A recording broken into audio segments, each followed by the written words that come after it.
With us tonight in the PTV studio to clarify some issues being linked to the government's anti-illegal drugs campaign is attorney John Castriciones, Undersecretary for Operations of the Department of Interior and Local Government. Good evening, USec John, and welcome to PTV News. Good evening, Richmond, and good evening, Charms. Sir, for the understanding of the ordinary person, what exactly is an extrajudicial killing or an EJK? Well, there are a lot of definitions for extrajudicial killing, but apparently the most common definition would be a state-sponsored killing, most especially of people who have the so-called opposite political affiliations. And apparently, this has been equated with the so-called unjust elimination of political opponents, which are, of course, state-sponsored. I see. Sir, why is EJK being connected to the PNP's anti-illegal drugs campaign and by some sectors to President Duterte? Is there actually any substantial basis for this, sir? Well, apparently, Richmond, there are a lot of, politicians and disgruntled people who have been set aside because of the anti-illegal drug campaign of the President, who has this so-called political will and real self-determination to really put an end to the so-called program, that they wanted to more or less pursue their old ways and practices. And for that matter, they have been criticizing the policy of the government, specifically this Oplan Tokhang. And they want to attribute all killings to the so-called anti-illegal drug campaign of the President. But apparently, I don't think that this so-called propaganda is gaining ground, because a lot of people are quite satisfied with the anti-illegal drug campaign of the President. As a matter of fact, the President is still enjoying a high-time 80% popularity amongst our people. I see. What could be the basis of the human rights groups and even the International Criminal Court for claiming EJK to be state-sponsored, sir? Well, apparently, it would seem that it's more of a political reason. And, if there is really state-sponsored killing of people here in the Philippines right now, then probably would see a lot of people protesting in the streets, because you know how Filipinos are. We're not easily swayed just because people are powerful, or those who are in power would be able to dictate on us, and we would cower in fear. No, Filipinos are not like that. We easily fight back if there's really injustice being committed against us. So what's happening right now is that since they cannot amass so much support locally, or domestically, I mean, so they bring their issues abroad in the international arena, wherein those people there are not aware of what's really happening in ground zero. And that is the reason why there have been a lot of news being spread. But of course, it appears that a lot of people do not really believe that these things are really happening in our country. I see. Divisiveness is very apparent in the social media, sir, especially on the issue of EJK based on the figures hyped by media, which is now placed at 7,000 plus killings. So what's actually the real score, sir, and how many of the killings are actually related to the anti-illegal drugs campaign of the government?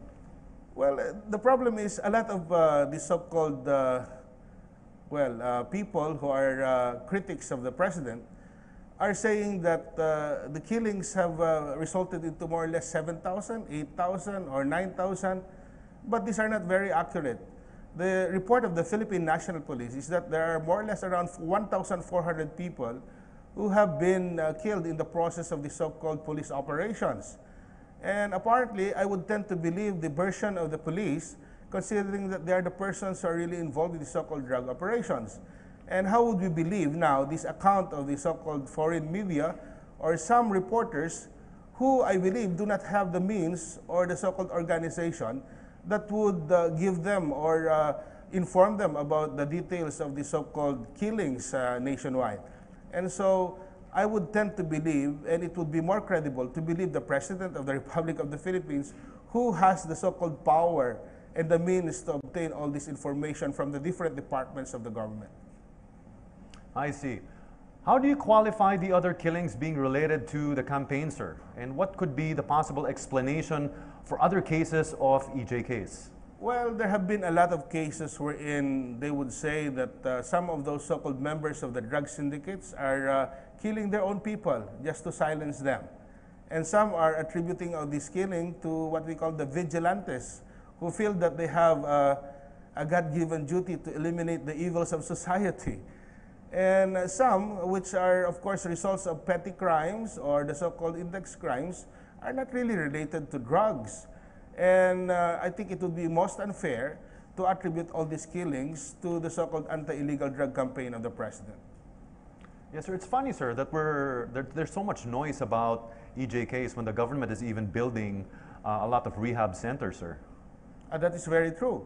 As a matter of fact, out of during the past administration, we only have around, if I'm not mistaken, around 37 drug rehabilitation centers nationwide, and I think 17 of which are actually government-owned, while the rest are privately owned.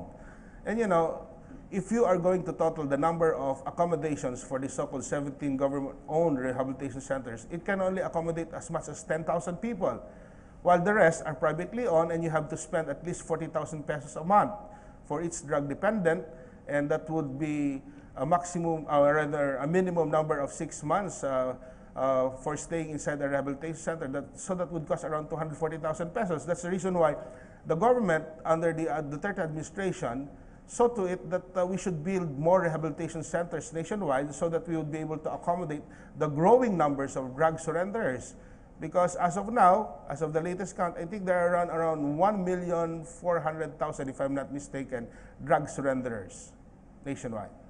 And how can we help all these people, sir, if we don't have a lot of rehabilitation centers? Do you think maybe we can tap the international communities for this? There's now an out-of-the-box solution that is being given by the government, or what we call a paradigm shift, wherein we are now utilizing the so-called community-based approach, wherein they are not placed under confinement, but they have to undergo some sort of programs that are being initiated by the different departments of the government, and particularly the local government units nationwide. I see. Any last words to our viewers, sir? Sorry? Any last words to our viewers, sir?